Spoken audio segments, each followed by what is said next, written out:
So our next session is IT for cybersecurity, a very important topic, usage of information technology for enhancing cybersecurity. As we know, in the last 100 plus days, as we have seen, digital has been the first go-to platform for all of us now. And with this, there is rise in darknet. Darknet was always there, but I think there's more conversation. There are more conversations happening around darknet, the way it has panned out, and it has thrown some real challenges as far as security is concerned. You know, there's rising numbers of attacks. We are being alerted by our banks, by our brands that brand safety, customer safety is of utmost importance. So this is the context, the broad context of the conversation. In this session, we want to get insights from domain experts that we have with us and policymakers about cybersecurity measures, policies, and the way forward. And I am joined by Dr. Rajendra Kumar, Additional Secretary, Cyber Laws and E-Security, Ministry of Electronics and Information Technology, Government of India. Welcome, sir. I also have with me Mr. Brijesh Singh, Inspector General, Cybercrime, Government of Maharashtra. And we will be joined by Mr. R.K. Arora, Officer on Special Duty, Global Center for Counter-Terrorism, Jaipur, Government of Mr. Singh. My first question to you is that with the current scenario that we are seeing, wherein a lot of people are going online and doing purchase online, spending online, has the situation become riskier than before? What is the cybersecurity from the cybersecurity? I was working for cyber for last 5 years, but since last 6 months, I'm doing something else. Having had the experience of setting up Maharashtra Cyber and having dealt with a variety of cyber crimes, right from large banking hacks to disinformation campaigns run from across the border to terrorist propaganda and radicalization to attempts to compromise individual accounts and do OTP frauds and things like that. We have seen a range of things. The question Ruhail raised was about darknet. I think that is an area of concern. You would have all heard about this cryptocurrency. And if you actually look at the transactions last year, which have been conducted on Bitcoins, then they are running into almost $100 billion. So there is a large criminal underground which has been created with the use of anonymity and with the use of technologies which allow you to hide your location, your IP, and your real identity. So while same technologies like blockchain can be very useful, if you go to Estonia, you find that their whole government systems are running on blockchain. And it's a very advanced system wherein there is transparency, so that if I as a policeman is looking into your motor vehicle record, you would get an alert saying that so-and-so searched your records for this particular purpose. So they have built a system which is based on blockchain, which is similar to Bitcoin, but slightly different. But they have used it for a very positive purpose. People in the darknet have combined cryptocurrency, and then by using Tor, they have created these marketplaces. So last year, I think European police took down a very large marketplace called Hansa Market. They did something very interesting. They could somewhere get the credentials of the admin there, and for 2 months, they actually sat and ran that place. I do not understand the legalities of that, if it is possible here or not. Like, is it possible for me to run an operation like that and go and actually, run a dark web market so that then I can take down everything? So there need to be commensurate legal changes in the way we approach cybercrime, the way we investigate it, and the indemnities we need here, so that there is also protection. Because what you would be doing as an investigator may actually also amount to hacking or to an offense. So this area also needs to be cleared out. But the concern on darknet is quite real. Uh, and people feel that cryptocurrency is something which law enforcement doesn't understand. It's not so. It's not so. In fact, every wallet, every crypto wallet is a complete ledger of all the transactions that are being done with that particular wallet. So if, let us say there's a wallet and if money is coming into it, then you know actually that this much money has come into it. Similarly, if this wallet is transacting money anywhere, every node in that chain knows what money has been transacted. It's only a question of identity. So the day we will get you, we will take out that identity from you, right? It's not very difficult. Um, People think that they are not leaving breadcrumbs. But we were investigating a very interesting case where a very large Indian corporate was breached, and the person was, flaunting the data outside, saying that here is this data, and I have breached this large corporate. As luck would have it, he was sitting in some remote rural district, and his electricity connection was not very proper. His domestic electricity connection went off for 5 minutes, and when he logged in again, his VPN did not start. And in that period, he left footprints all over. Within the next day, police was knocking at his doors. So it's not so that only criminals are intelligent or they have wherewithal. Efforts are being taken by Government of India. You'll be very surprised to know that as we talk today, there's a very large national hackathon going. So it was to happen physically, but today it is happening digitally, and it is to be inaugurated by the Honorable Prime Minister of India. It's on 1st, 2nd, and 3rd of August.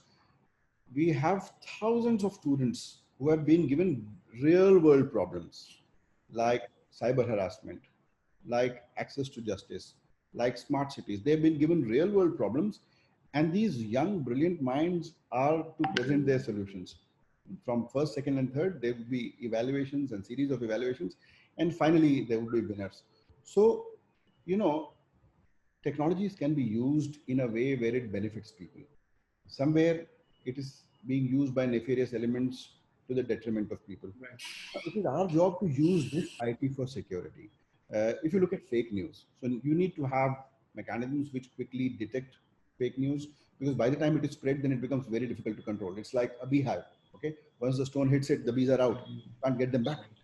So you need to have quick alerting mechanisms. Then you need to find out where it is coming from, and then you need to quickly identify what is the source, what is happening, what is the reality, debunk it, and then inform people. Right. But this requires compute. This requires huge amount of compute, and this is where I think we should be concentrating. That India needs its own compute. India needs to have its own hardware, because the threat of backdoors in hardware is going to be very real after the 5G advent of 5G. It's going to be a very realistic threat that how we protect our infra when we are not very sure of our own hardware. So we will have to make our chips, we'll have to make our own hardware, we'll have to develop our own cybersecurity mechanisms also. Because today cybersecurity is as expensive as diamonds, and you can't continuously purchase it. So if you look at Indian history, 1,000 years of our history, we were subjugated because we didn't have our own weaponry and our own horses. So that is the reason that we as a country were subjugated. And going forward, what we need today is we need our own hardware and we need our own cybersecurity. So unless and until we do that, I feel that we'll be vulnerable, and everybody would be vulnerable. Individuals vulnerable. I want to come back to it. I just want to bring in Mr. Kumar at this stage. And Mr. Kumar, if you can hear me. So my same question to you is, sir, where do we stand as far as our preparedness to counter cybersecurity is concerned? How agile is our technology? Where do we stand, given the size of our country, given the data we have? I think we generate like huge amounts of data. Where do we stand? If you could take us through that. Yeah. Okay. Thank you so much. Good afternoon to all the fellow speakers and all the participants. Let me just briefly out. So as I was mentioning in my earlier remarks, that our IT Act is now 2 decades old, and the rules governing cybersecurity are also now, they have seen almost last more than a decade now. Right. So we have now a robust legal and policy framework in place in the country to deal with cyber security threats in a comprehensive fashion. But as we know, the IT field and the technologies, they are rapidly evolving. And that also means that the cyber threat landscape is also constantly evolving, and it is posing new challenges almost on a daily basis. The cyber threat, the hackers, the opportunists who exploit this opportunity of threatening another country's infrastructure or IT systems, they are also working constantly and coming up with new challenges, which the governments across the world have to meet, and the industry has to meet. So, given this scenario, our efforts have been geared towards ensuring that not only the government IT infrastructure, but also the industry is able to meet this challenge in a comprehensive fashion. So this, in terms of the capabilities, I would just like to mention here, you may be aware already, we have the CERT-in, that is iCert in MeitY, which deals with the cybersecurity domain at a national level. It has improved its capabilities very significantly in the last several years. And today we are able to proactively scan the evolving threat landscape and advise the concerned departments, the industry, about the emerging threats. This capability has now become proactive in terms of ensuring that not only we meet the threats that have already caused some kind of damage, but proactively warn the users, the department, the industry, about any threats that may be emerging. So that's a very significant development that we have in place now. Also, in terms of the policy framework, we are constantly evolving our guidelines, our advisories. Our rules have stood the test of time over the last more than a decade now. And this has helped us in ensuring that we neutralize the threats and we are able to meet the challenges of this ever-evolving threat landscape. So this is a constant work in progress. We are constantly improving our own capability within the government to ensure that we not only meet the threats from a defensive point of view, but we also now are going one step ahead of the likely threats and trying to ensure that the users, which means government departments, state governments, other agencies, and the industry, they are able to meet the threats proactively. So that's what I think the current efforts are focused upon. There is also a need for bringing the different agencies which are active in addressing this challenge cybersecurity in a more comprehensive fashion to bring them on some kind of a common coordination mechanism, which is already there, but this needs to be strengthened to ensure that there are no overlaps or duplication in terms of our efforts at national level, and we deploy the resources in a very efficient manner to engage this entire challenge, meet this entire challenge. Recruiting specialized manpower is an issue, as was mentioned earlier by the IZ from Maharashtra. But we are constantly aware of this aspect, and we are training our own workforce in IT department, in the various government departments, in understanding what the cyber threats could be and how it will pose a challenge for them. We are also working with industry to really train the manpower with advanced skills to meet this challenge. And it's a constant work that we are doing with NASSCOM, with other industry partners, to really train our workforce to the cutting edge in terms of the capabilities to meet this threat. So let me, I think, stop here. Probably there's some questions, and I can definitely address. Sure. Thank you. I want to come to you, Mr. Singh, if you can hear me. Yeah, I can hear you. Please. So between the government and the non-government security planning, how is it how is it panning out, and what is the government doing in terms of spends or infrastructure development. And as you said, the hardware needs to be, it has to be kind of indigenous, as you said. What are some of the new measures being taken in that respect? If you can take us through. I think Rajendra Kumar sir would be in a better position to talk about this, but I know that CERT India is a wonderful organization. Dr. Sanjay Bahel is doing a great job. We have a National Cyber Security Coordinator, General Pant, Right. who is hands-on and who deals at times when required directly with any organizations which are under threat or attack. We have a National Critical Information Infrastructure Protection Agency. Similarly, we have these specialized agencies. And I think there's also a talk of sectoral certs, including financial cert, which may come up in due time. But you see, there is a good understanding of threat vectors today. Apart from that, there is an improved sharing of threat intelligence.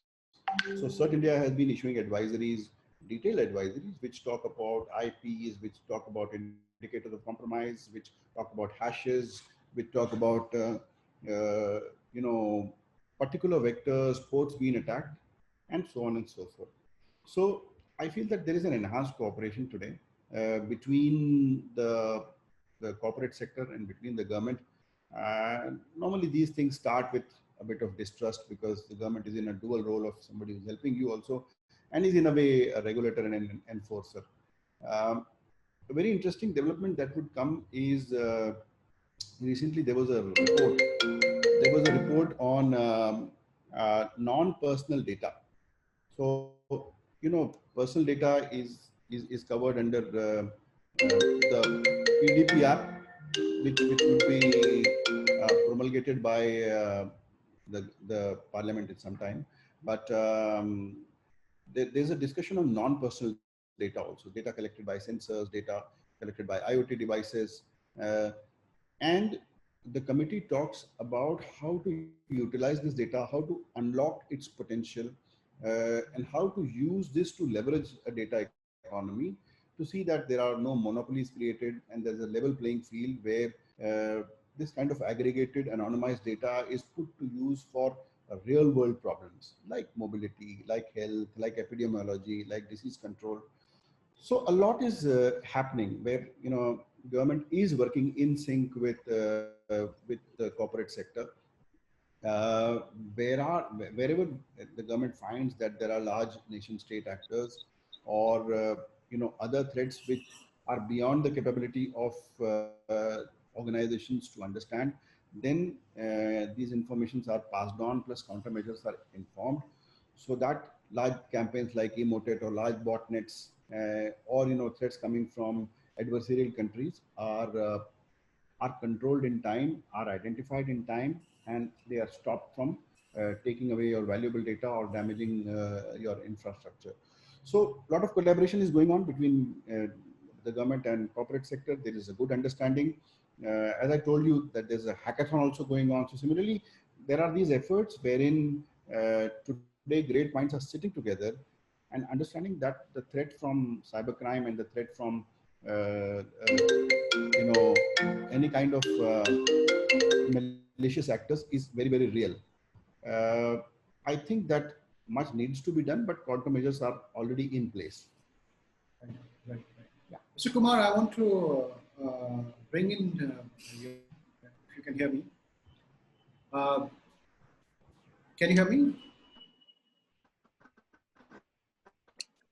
Yeah, yes. Okay. I can hear you. So I just want to ask you about the policies and cyber laws that that kind of merit focus, that are being undertaken as far as social crisis is concerned, especially due to COVID. How have these policies been shaped up in the post-COVID, or sorry, in the current phase, which has been guided by COVID? Yeah, so let me just respond to this. We are aware that in this COVID situation, there has been a lot of efforts by the government to really bring its entire governance mechanism to the digital platform. So we are now holding meetings digitally through various online platforms. NIC has developed a platform for online conferences, meetings. We also have launched a major national challenge, what we call ICT Grand Challenge, to encourage indigenous developers to come up with solutions for video conferencing and for ensuring that the governance can happen digitally. So this is already at an advanced stage, and now there are 5 Indian firms selected for the final round, and we hope that they already have developed the prototypes, and the final product is now being developed. So these platforms will really help the country's own developers to really, develop world-class products and offer it to not only consumers in India, but also abroad. So that's a major effort that we have undertaken to meet the challenge of cybersecurity. There's also a national challenge for cybersecurity, which is now currently underway. We already have announced the results of the first round, and the second round is now in progress, where after about 2 months, we will have the finalists whose products will be taken up for further support and development. And that will be a really world-class, robust solution to meet the cybersecurity threats for the entire country. So we are aware of this requirement. I think in the time to come, things will become more digital. We are also encouraging all the government services to become fully digital now, completely online, end-to-end. Our entire government business, that is our own meetings, have gone digital. Our office work has gone fully digital online through e-office developed by NIC. So all the agencies within MeitY are actually now currently engaged in ensuring that we become fully digital and online, so that the governance doesn't suffer. We continue to deliver the services to citizens and businesses, and the industry, the businesses can function seamlessly, they can interact seamlessly with the government. So that's a major effort that is currently undergoing, which is already bearing fruit. So we have seen now most government departments are able to conduct business without any difficulty in terms of delivering services to citizens and businesses. Right. Mr. Singh, it's said that now the playground for criminals is cyber. That's what people say. In terms of data, in terms of the number the loss to businesses, if we say, how big is the cyber crime space, and what are some of the new technologies that you are looking at, especially the use of AI, big data? How are you kind of giving us a sense of that space, and what is the new innovation that is happening in that space? So in fact, people say that data is the new oil. So we wrote an article which said data is inflammable oil. Which sort of comes. So right, yeah. Now, if you look at the number of breaches, the number of individual breaches that took place last year, it's almost equivalent to the whole population of the world. So they were in 2020. They were in the whole of 2020. There were 8 billion records, which were basically lost in breach.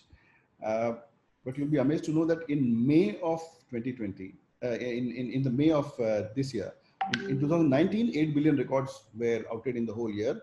But in May, 8.8 billion records came out just in 1 month. Alone. So, and today's the problem is that it's not just a simple question of data being breached. What is this data being put used to? What kind of data it is? Is it healthcare data?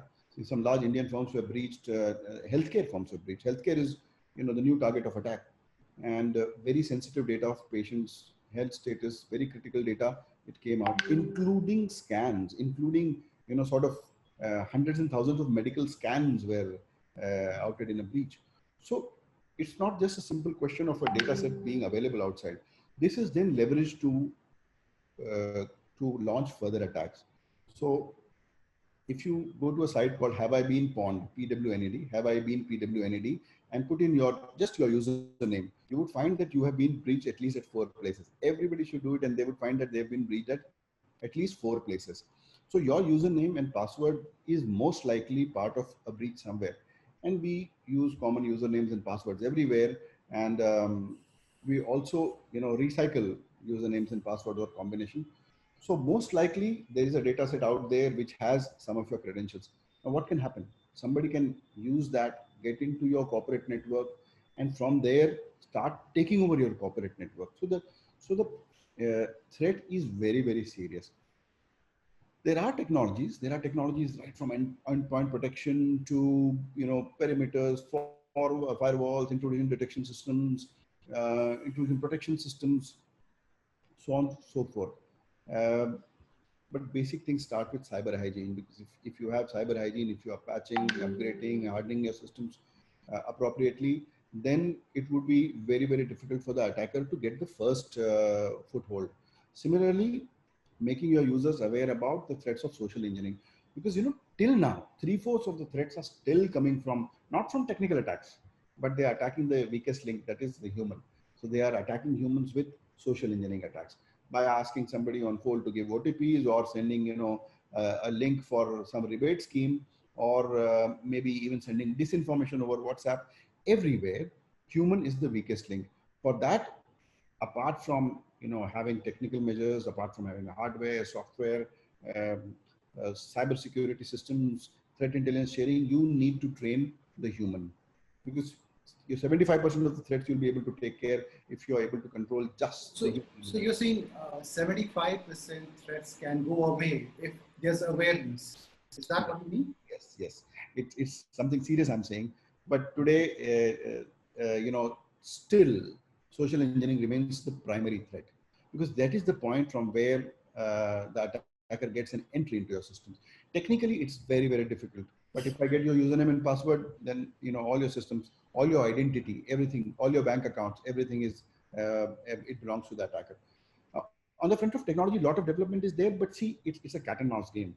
And the attackers are normally aware of the limitations of existing technologies, and they start from where you end. They begin from whatever certifications or whatever audits and compliances you would have put in place. They know that these things exist, and they begin there.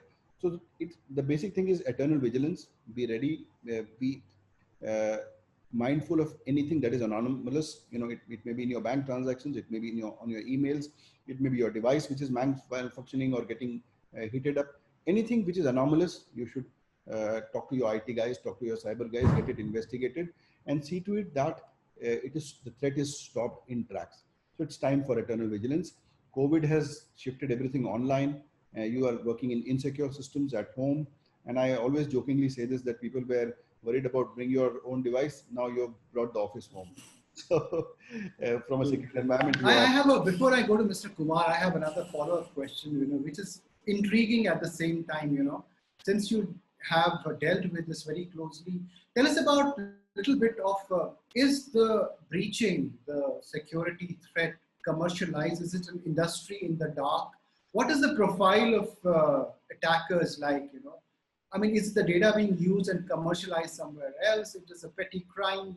What is the large, especially in the Indian context? So, okay, let me come to you, sir, with this question about, do we have enough laws, strict laws that can, refined laws, evolved laws that can keep pace with the changing landscape of cybercrime? If you see cybercrime, it's changing by the minute. As you update the technology, the criminals update their attacks. Do we have enough laws and strict laws to address it?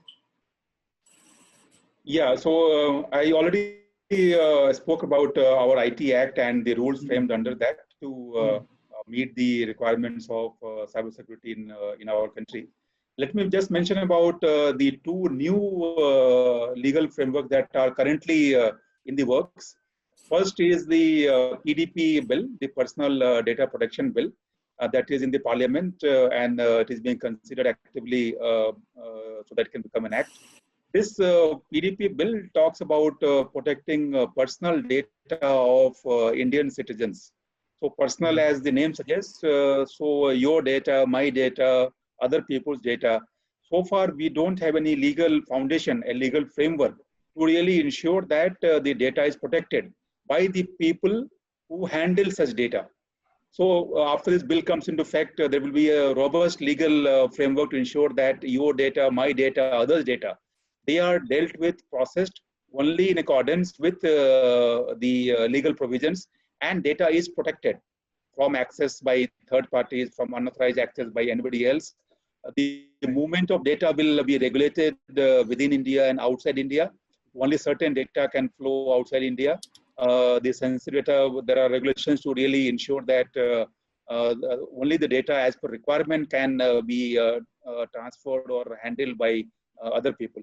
So it's a very robust framework, cutting edge in terms of its thinking, and in terms of its reach, in terms of applicability across the entire world. So that should give us a very solid protection for our data. Now, there is another framework which is now in process, that is called the Non-Personal Data Framework, NPD framework, which we have recently put out for public consultation just last month. Earlier this month. And this this framework is now open for feedback from the stakeholders. This framework talks about non-personal data, which means that data coming from processes like automated processes through Internet of Things, sensors, data about weather, data about other things, and even anonymized personal data.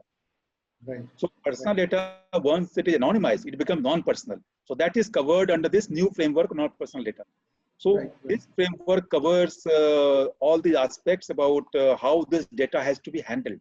Now, let me tell you that this non-personal data framework is the first effort of its kind in the entire world. No country has this non-personal data framework. And our goal through this non-personal data framework is to ensure that we can kickstart, we can enable innovation through startups and through companies which currently don't have access to such data. So as you may be aware, there is a lot of data available with social media giants, with companies like Facebook, Google, etc.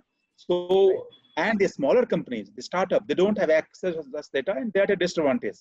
So this NPD framework puts in a legal foundation for sharing of data across the entire spectrum of stakeholders, and even a smaller company startup will have access to such data, which can be used by them to really encourage new innovative app development or other application development, which can be used to really, kickstart innovation and encourage innovation.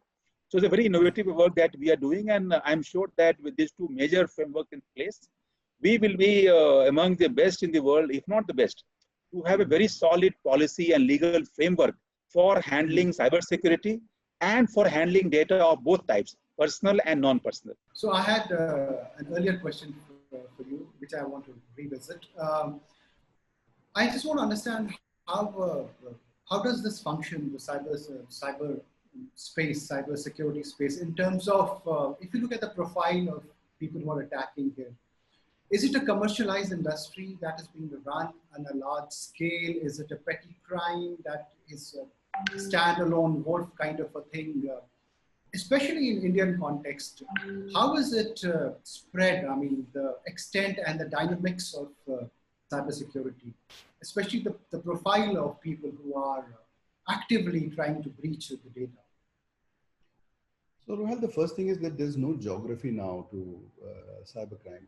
So even if you look at the rural versus urban divide of victims and perpetrators, you would find that the difference is not much. It's very surprising. Today, our internet penetration is very, very high.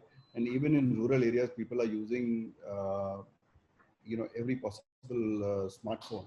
So, and you find that it doesn't require great proficiency to be an attacker. There are tools available. There are tutorials available. There are YouTube tutorials available. And if you are slightly conversant, you can go to the darknet and get exploits and everything from there. So in terms of the corporates, if you look at the trends are like this, that the primary wave was about your accounts and credentials, that people would try to find out with data breaches or whatever, get into your accounts, your credentials, and from there do whatever they wanted to. Then they started attacking your infra, distributed denial of service attack, disk wipers, sort of stealing your information, This was the second, and it still continues to be a major, vector, like business email compromise, where they will send you an email in line asking you to deposit, once you've gotten the invoice, to deposit the money in some other account which is belonging to the attacker, so on and so forth. Large botnets are there. But see, the larger threats now are coming, which is called gaming of technology. So they're sitting inside your technology and playing with it. In the sense that now they don't want to attack your infra, they don't want to destroy things, they want to sit there and manipulate. These kind of capabilities are available with two kinds of people. One is nation states, which are called the Advanced Persistent Threat Groups, APT. They have been very well documented. Their tools, techniques, procedures have been very well documented. There's a framework called MITRE, M-I-T-R-E, ATT&C, MITRE attack framework. So you would come to know that there are these groups which have signature patterns. So how they would go for initial attack vector to how they would exfiltrate the data. Parallel to them are these large financial crime groups. So the world has seen 3 or 4 very large, very well resourced and very well motivated financial cybercrime groups. Apart from that, then, the threats are either from hacktivists like Anonymous, who have very good capabilities, but depends on who you are and what you are protecting. So it's not that Anonymous would be attacking you, or or that a North Korean Lazarus group would be after you. So it depends on what your profile is, what you are handling.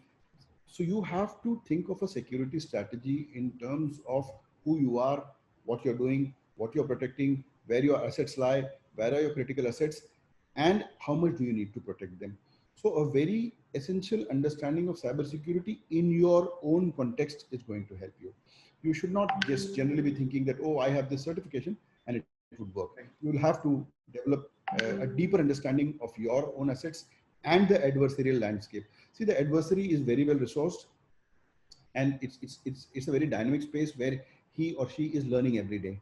Not only learning every day, they are modular in the sense that the group which does the recon does not develop exploits. The group which develops the exploit doesn't spam or carpet bomb everybody. The group which exploits is not the group which exfiltrates data. And finally, where in terms of banking crimes, where the digital to physical transaction has to take place, there's a money mule network on the ground. There are poor people who do account loaning. Somebody approaches them and say, this is a work at home scheme. You open an account and money would come into your account, you'll get a small percentage of it. But see, all of the cybercrime money is moving into these money mule accounts where, even if you catch them, they are poor people. And it's a cutoff. They don't even know where the money has come from. We have seen that money is jumping today from 5 to 10 accounts. So by the time you are about to block something, money comes in, and it, like I told you about bees, it's distributed, and it's very, very difficult. So while all this is happening, there's a deeper level and a better understanding at the government level. And as I told you that Ministry of Home Affairs has opened this site called cybercrime.gov.in, where you can go and report your cybercrimes. You can also report anonymously. You can put evidences also there. There are robust mechanisms, as Rajan Kumarji has already told you, which are working in collaboration with everybody to tackle this adversarial space. And this adversarial space is big, but the law enforcement is gearing up, it's developing its capabilities and developing a better understanding. Mr. Kumar, my next question to you is that if we look at the next, can you hear me? Okay, great. Yeah, I can hear you. If we look at the next 5 years from now, where does India stand in terms of bridging or dominating or controlling the cybercrime, that I may call it, and in terms of having world-class, laws that are quick, that quickly kind of provide the solution that is needed? Where do we see India in the next 5 years? Yeah, so let me, tell you about our evolving, policy landscape and the legal landscape in this entire domain, and how our capabilities are improving day by day. So far, if you see in the last several years, we have been mainly defensive in terms of our approach towards meeting the cybersecurity challenge, which means that the government systems were not really tuned to proactively block threats and neutralize those challenges. So we were reacting defensively. Breaches would happen, and then we would plug those breaches. And again, we hope that next attack would not happen, or it won't happen to those government systems. Now that entire framework, the entire mindset has undergone a transformation in the last few years. And now we are very proactive in ensuring that the systems in the government, the IT systems, are not breached, or we have, or they are not able to cause damage. So for that, we have put several layers of security, right from the perimeter level to inside, and also ensuring that we scan the landscape constantly. So Right. with this effort, you might have seen that the attacks on the government system, even though in numbers they have gone up, but in terms of the actual breaches and the actual loss, that has really reduced. And the capabilities of different entities, we take NIC or other government department systems, those have now really been able to withstand this threat. So that's one aspect of our effort. As I mentioned that in the next 5 years, we would see these new laws in place. The PDP bill would become an act, and the non-personal bill also would be introduced, and it would become an act. So these two would add to the entire robust regime of data protection, which would ensure that the data of the people in India, that's one, plus data of even non-personal nature, they are not unauthorizedly sent to other countries, or accessed by third parties or people who pose threat to the cybersecurity of the country. They are not able to access and use it for posing threat to our IT systems. So we hope that with the IT Act in place, with constantly evolving rules under the IT Act, and these two new laws in place, we would have one of the world's most advanced systems to deal with cybersecurity and deal with data protection. So that's definitely I hope to see in the next 5 years. My final question, I have around 4 minutes to Mr. Singh, is as you mentioned that 75% of these attacks have a human touch point and can be controlled by just addressing that little, gap that is there. Give us an expert advice to our viewers today that what can be done at an individual level to address it and not relying on always bothering the other, the bigger authorities. What can be done at an individual level to address this threat? Basic things, common sense, it's just common sense which will protect you. It doesn't require great cyber literacy. I don't think that people would be actually able to understand malware or how it functions. But since I told you that the primary threat is of social engineering, then social engineering can be stopped by, first of all, let us say if you talk of disinformation, then not forwarding everything that comes to you, not believing everything that is written in capital letters and it is shouting out and screaming about something which is very outrageous. Trying to identify it, just copy that text and Google it. Or if there's an image, then there's a reverse image search. You can go and check it. So some vigilance on one's part, one that not thinking that everything that is on the net is true or is trustable.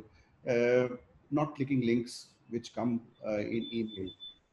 Not giving away your OTPs and passwords to somebody on phone just because the other person seems to be convincing.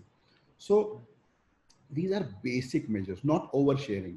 All your security questions for password recovery can be guessed from your Facebook profile, right from your pet to your mother's name to the school you studied in and everything else. These are all your password recovery questions and they can be available on your. So this is the common sense and vigilance. These are the two things which would stop social engineering attacks. And once you stop social engineering attacks, I think 3/4 of the problem is solved. Yeah. Thank you so much. It's been a great session, absolutely, and so relevant. I think it touches all of us in some way or the other. Thank you, Mr. Kumar. Thank you, Mr. Singh, for joining us for this conversation.